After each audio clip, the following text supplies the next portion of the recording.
Hi everyone, welcome back to my channel. So today I want to talk about 5 books you should read as an ex-Jehovah's Witness. That's going to help you on your journey of not being a witness anymore. I think as a JW, you really need to seek therapy because this is traumatic. This trauma. Your worldview is going to change drastically, especially if you're like me and you grew up as a Jehovah's Witness. I know I cried for a lot of time. I still sometimes can get misty-eyed about some experiences, but the books that I'm going to recommend are definitely something that has helped me through my journey, and I think they will definitely be beneficial to you as well. So let's not waste any time and let's go straight into the books, okay? Because I got a lot to say about them. Okay, the first one is by Stephen Hassan. It's called Combating Cult Mind Control. Okay, so I think it's important when you are leaving the organization that you first need to accept that we were in a cult.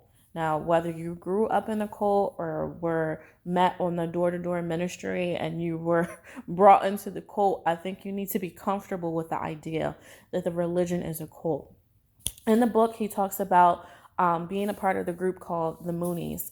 Now, I have never heard of them, but once he started to describe the makeup of the organization, I said to myself, yeah, we do that in the Kingdom Hall. Oh, yeah, we do that as well in the Kingdom Hall. Now, the titles and the labels may be different, but overall, he basically just described the witness organization. He breaks down the system that they use to control their members and also breaks down how the religion was actually a cult and what actually makes up a cult. I also think it's interesting within the book. He, in the first edition, he doesn't talk about Jehovah's Witnesses at all. And in fact, he didn't even include Jehovah's Witnesses within the category of being a cult because of how big the organization is. But once you break down our religious practices, it's basically the same as a cult. Any other cult that's within this world. And I think that's how witnesses escape the idea of it actually being a cult, was because it's a big religion, but it still practices everything exactly what a cult is. And I think what makes the witness organization actually a cult, and it crosses that line from being a religion and a cult, is the shunning practice. It's the disfellowshipping act, the trauma associated with all of that and that families have experienced. That is what makes being a Jehovah's Witness a cult.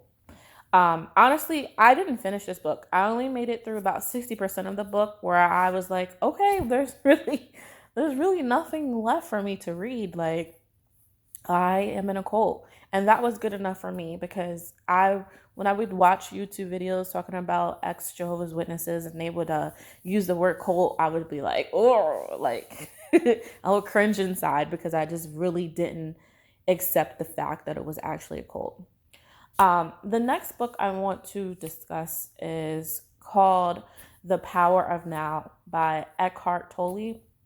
Now, my list of books are going to be different because I know people are said, "Oh, go read Crisis of Conscience, go, like, all right." But I'm going to really focus on more so um, building yourself up, building your mentality up, because I think that's what we miss in the XJW community. We will rehearse meetings, we'll look at old meetings, or we'll go look at old assembly talks, or break down the watchtower and all this stuff. And it honestly, that is just low energy activity. Those are low energy experiences. And I don't want to sit down and rehearse all the things that has happened to me as a Jehovah's Witness. I did that in all of my old videos, and honestly, if I keep doing that going forward, it's not going to help me. It's not going to help me live within the now. So that brings me to this book, The Power of Now. So the power of now, it helps you to stop living in the past, stop stressing about all the time you have lost at being a Jehovah's Witness. The only thing that matters is right now. People often say that they feel happy when they do X, Y, and Z, or if this happens, I'm going to be happy. I'm going to be truly happy. But they forget about living just within the moment. And we have to remind ourselves that, especially if you have spent 30 years, like myself, being a Jehovah's Witness, that you can't change the past. And then sometimes we think about the future and get overwhelmed, but we can't always plan the future. Don't want to forget the power you have with just living in the moment, and stop holding on to some future happiness that you're going to have on some special occasion. What we discover when doing this is that we need to work on ourselves before we can expect anything from the world. Everything is within, and we need to feel our emotions. And that's sometimes hard to do, especially when you can't handle the fact that you are disfellowship, or you can't handle the fact that you're going to lose your friends and your family. But we it's important to feel that emotion within the moment. You need to observe your thoughts. It teaches you the power of the law of attraction. What is interesting that in the Watchtower, they actually teach us some of these concepts, but they equate it to the power of prayer and God rather than the power of the strength within yourself. The hall teaches the idea of surrendering your thoughts, your needs, your wants, your sadness, your anger to Jehovah. Whereas this book, it actually teaches us how to just let those feelings go on your own. The power of thyself.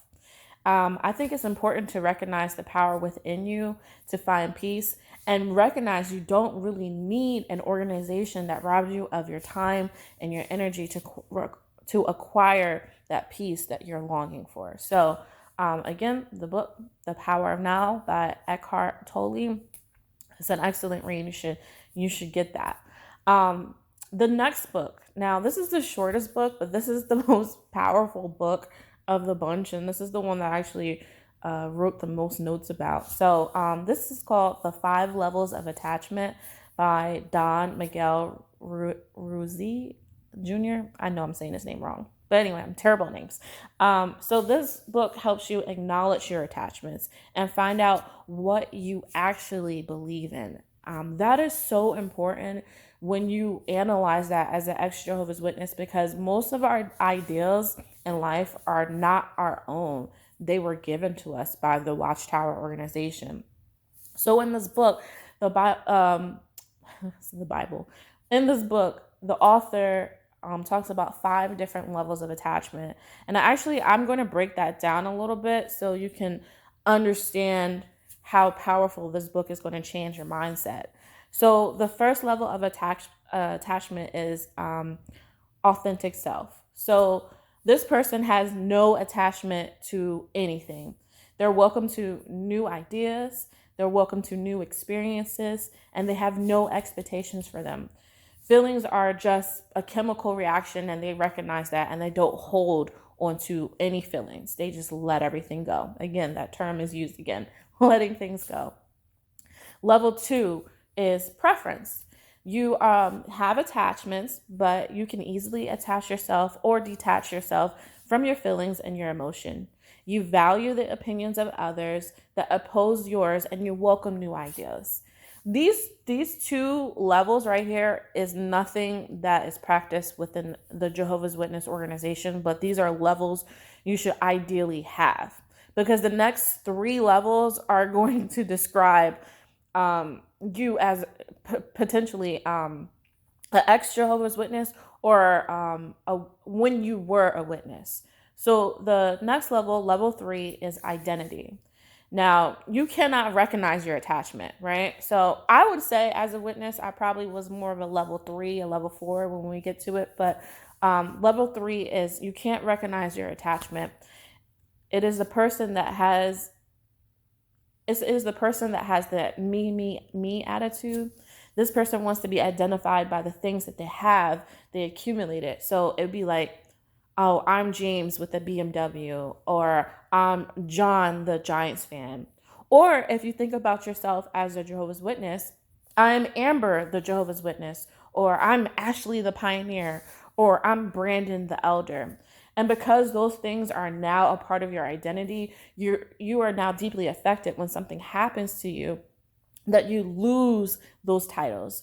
You lose those privileges within the hall. You get depressed, you get angry, you cry because your beliefs and your practices are the ultimate way of living. And that's how you view those titles, that's the ultimate way of living. And there's no other better way of living. And we've heard that terminology before.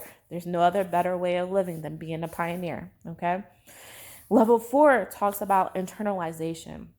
So your attachments are a core aspect of your persona. So it's like saying, I am a Jehovah's Witness. So when people say to you, well, why don't you celebrate birthdays, or why don't you celebrate holidays? It's because I am a Jehovah's Witness. Detaching yourself at this level literally feels like someone is ripping your soul out. And I think about most ex-Jehovah's Witnesses are about right here. Your attachment turns into anchors for more self-judgment. You beat yourself up because you want to wear a skirt that's above your knees, or you want to date a worldly person, or you want to grow a beard. You choose your friends based on whether or not they're Jehovah's Witnesses and feel pity for those who are not. You feed into the idea that the only way to live is by this truth. And this is where most of us were. I know I was level 3 because I was more of a liberal Jehovah's Witness, but I still had my attachments. I still recognize myself as a Jehovah's Witness. But I mean, we've all been there where you just felt that guilt inside because you wanted to do something, but you knew that this was the truth. So you stopped yourself from exploring new ideas, exploring new experiences, because you didn't want to break away from that truth, that idea, that attachment. And the 5th level is fanaticism. So this is the level where you are a fanatic. Your behavior is extreme, like shunning your friends and family members because they're not Jehovah's Witnesses. This is where the book mentions religion also, because it doesn't talk about religion in any aspect of the book, only at level 5. You're perceiving life through a filter, and things that don't fit within that filter, you're unable to see. You are incapable of addressing nuance in any given situation. And I think about like people that have been raped, and they experience pregnancy through that rape. A Jehovah's Witness would be like, oh, well, God has blessed you with the baby. You got to keep the baby. But what about the nuance of that situation? That child, and maybe a 15-year-old, a 16-year-old, or, who wants to have a baby with someone that has physically abused them, So if you observe the nuance in that situation, is abortion really bad? But because you are so strict with your viewpoints in life, you're unable to filter out that nuance in that specific situation. And that's honestly, most of these people, we can compare them to like the elder body within the hall, or people within the organization that have a lot of power. I visited Bethel multiple times, and I felt like even for me, from my worldly friends' perspectives, I was an extreme person, but like, going to places like that where you meet people at level 5 of attachment, where they're fanatics, even those type of people made me feel uncomfortable. Like, wow, I'm not doing enough, or maybe Jehovah doesn't really like me because I don't take a stand, or I don't truly believe, or I see the nuance in this situation. But am I supposed to view it like that? You find yourself always questioning yourself when you're around people like that. So this book really helps you analyze your beliefs and your preferences to avoid having dogmatism. And most importantly, we need to understand that there is no right or wrong answer on the way you live. Of course, there's better decisions to make in order to protect yourself, but everyone has a unique experience in life. And as an ex-Jehovah's Witness, we need to comprehend that, because I know for myself, even with me being a liberal Jehovah's Witness, I found myself still being very judgmental with people. So this book really helped me to break that thought down and look at people as just people, as opposed to looking at everyone as sinners or worldly people. All right, so the next book that I want to touch on is called Letting Go by David Hawkins. Now, let's be honest, we have all been brainwashed and we need to let go of our old belief system. Now, this book is about allowing yourself to experience emotions like fear and sadness and grief, disappointment, worthlessness, and stop suppressing and repressing your feelings. You have to let those feelings run its course so that you're able to let them go. So if you think about it like a child, right? They're mad at their friend, right? So they come to you as a parent and they said, "Mom or Dad, you know, Johnny made me mad at school because he did X, Y, and Z." And they'll be crying and they'll be talking to you, and you're trying to talk with them and you're trying to reason with them. And then once you reason with them and they work through their issues within a short, less than 10-minute conversation, because that's the attention span of children, they'll turn around and go play with Johnny. They have let that situation go. They let it go so much that they went right back to the person that they said hurt their feelings. And as an adult, we forget that skill. And I remember I recently, off topic, not off topic, but separate topic, but I had an ex-boyfriend and we have recently connected, and I was talking to him and he was like, the problem with you, we always end up arguing, but the problem with you is that you let things go too quickly, and people don't let things go as quickly as you, and you make people angry because you're not holding on to it like I am. And I really thought that was a character flaw in me. But after reading this book, I think it's like one of the best qualities that I have. Like, I'm able to experience something and then let it go and not even think about it.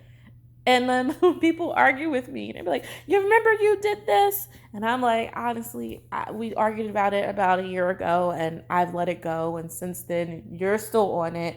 And now I can't even remember why I did what I did. And then I usually have to take an L. But it's actually a positive quality to have, to be able to let things go. When you suppress your emotions, they become the results of millions and millions of thoughts in your head. And those thoughts turn into negative actions and behaviors. Suppression Suppressing your emotions can result in recurring patterns in life. For instance, if you were a fanatical Jehovah's Witness, if you were level 5 within the last book that we were mentioning, then you can easily become a fanatical ex-Jehovah Witness because your mind has not had time to process the emotion of what you actually experienced. And I see that when I watch a lot of this ex-JDev content, and I'll go back and I'm like, dang, you've been doing this for 5 years. Like, aren't you over talking about this? Why are you still going and looking at meetings and looking at reading watchtowers? And like, everyone does their own thing to cope. But I think that there has to be at some point where you need to just let it go. You work through your emotions, you think about it, you process it, and then you let it go. And I promise you, I'm not going to be that ex Jehovah Witness on here talking about what the Kingdom Hall did and I'm 5 years in. No, I'm not going to be that. That's why my videos are getting few and far in between, because I'm really working on myself and bettering myself, and I'm not going to stay stuck mentally within the past. Don't stay within your thoughts, but truly break down your feelings. So, for example, if you're and afraid of something, so if you're afraid of a certain situation, you need to act like a child and do that question. Well, why? Well, why am I afraid of this? Well, why am I afraid of that? Okay, what made me make that decision? You constantly ask yourself why, and then you can get to the root of your actual issue. So, for instance, you can say, well, I'm afraid to leave the Kingdom Hall. Well, why? Because I'm afraid of losing my family and friends. Well, why are you afraid of losing your family and friends? Because I'm afraid of being alone. The real fear is not leaving the Kingdom Hall. The real fear is loneliness. So instead of tackling the idea of leaving the Kingdom Hall, you need to concentrate on yourself and building new friends outside of the hall. And as the journey goes, you'll make new friends and you can come to the conclusion that the people in the hall were never really your friend, because they have the inability to love you unconditionally. And I've experienced that within my last video about my friend uninviting me to her wedding. And and honestly, deep down in my heart, like, I don't feel any type of way about it, because at the end of the day, I've expanded my mindset and my consciousness to a completely different world, a completely different level, where I personally do not feel like I even have anything in common with anybody in the hall. And me being so afraid of losing them, to fast forward to today, where I'm like, what do we have in common? What can I relate to you with? Um, I don't even really want to be your friend. And here's me 4 or 5 years ago stressed out about losing these people, to today being like, okay, you don't want to be my friend? That's fine. I'll find other people that will love me unconditionally. So if we don't deal with our suppressed feelings and truly break them down, like in that aspect of a child, then we cannot truly heal from our situation. So we need to remember that the roots of our thoughts are our feelings, and letting go is about choosing what battle you want to have and what battle you want to fight, and stop trying to change your feelings. So we have to stop trying to change how we feel, go through the feeling, break it down, and then we can figure out the root source of our feelings, so that we can be able to move on, so we can find a solution to our sadness, to our anger, to our worthlessness. So it's a really good book. I really suggest you read it. Um, the next one, now, this one is it's a little bit different, and this might uh, be triggering to an ex Jehovah's Witness, because they kind of tell us to stay away from this type of content. But it's science. It's called The Power of the Subconscious Mind. It's by Joseph Murphy. Now, I know a lot of people say, I've watched some videos where they talk about, well, Jehovah actually answered my prayer. For myself, like, I couldn't escape the idea of there not being a God, or there not being a higher power, because I know for myself that when I prayed for certain things, the prayers would come true. So how can I neglect the idea that a God doesn't exist when my prayers always came true? Well, in this book, you can really understand and comprehend who really answers your prayers. And no, the book doesn't really talk about the Bible, but it talks about your mind. I would ask myself, why is God answering my prayers when I was clearly sinning? And the answer was because I believed that Jehovah was going to answer my prayers. The act of believing in something is truly powerful. For instance, we all know there is much truth when people literally make themselves sick with just the thought. Like, we've all been victims of going into Google and looking up our symptoms, and we're having cancer. We have cancer. We're going to die in 7 days. We've all been victims to that. But what those people are actually called in medical terms is called a hypochondriac, right? So if we can make ourselves sick, why can't we make ourselves well? When we pray and we ask Jehovah for our help, our subconscious mind is programmed to believe that as long as we are serving the true God, anything we ask from Him, He will provide. And that has happened for most of us, I would say. And that's why we became Jehovah's Witnesses, because we've experienced that. But the book tackles the idea that, is it supernatural, or is that the power of the mind? And also the book talks about the inner workings of the mind and how it influences our actions. So no, it's not demonic, and it's not mysticism or the occult, but it's truly science-based, which I think is an interesting concept. Like, at the Kingdom Hall, they talk about being really, really specific in your prayers. You know what I mean? But if you take that idea and disassociate it with God, and just be really specific about your thoughts, really specific about the things that you want in life, you have the power to receive that. And I only say that came from me and not God, because I was not living according to the Bible.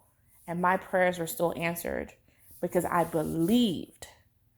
And if we believe in ourselves and believe in the power of manifesting our own dreams, we will not get sucked into the idea of being a part of a group, a part of a cult, a part of religion. We do not need to be a part of religion or read the Bible and have someone else break it down for us in order to have a relationship with God, in order to have a relationship with the higher power. And that's honestly the journey that I'm on in my life, is really manifesting what I need and stop depending on other people to give me the information that I need in order to move on in my life. So those are the books that I want you to look at. For me, I'm more of an on a manifestation kick. So, I mean, of course, go read the Bible, but don't read the Jehovah's Witness Bible if you're on that wave. But I'm more on an ultimate like spiritual wave. I want to be glowing within the next 5 years. I want to be able to have real control of my thoughts, and I don't want to be easily manipulated anymore. And I felt like the last 30 years I've been pressured, I've been manipulated, I have been a people pleaser, and that is not the journey I want to take myself on. I want to actually help you build yourself up, build you up for you, not because the Bible said this or God did this for me. I want you to do it for yourself. So I think these are some great books that, as an ex Jehovah Witness, you definitely should read. So if you have any book recommendations, please leave them down in the comments. I would love to read some of the books you have suggested because I'm looking for another good book to read. So, on to the next video.